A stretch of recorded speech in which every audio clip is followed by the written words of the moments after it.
Peresmian rumah sakit khusus mata dilakukan Wali Kota Makassar Muhammad Ramdan Pomanto. Rumah sakit yang berada di Jalan Masjid Raya ini bisa jadi salah satu alternatif warga untuk mendapatkan layanan kesehatan mata. Penambahan rumah sakit mata baru ini juga diharapkan bisa mengurangi pasien mata yang disebut meningkat.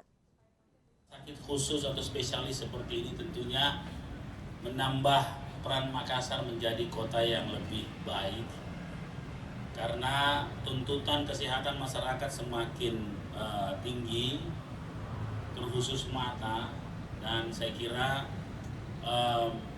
kami sangat bangga sekali fasilitas-fasilitas kesehatan atau Vaskes seperti ini hadir, apalagi dengan inisiasi swasta, tentu menambah kekuatan peran-peran positioning Makassar bukan hanya di Indonesia tapi juga peran-peran mendunia.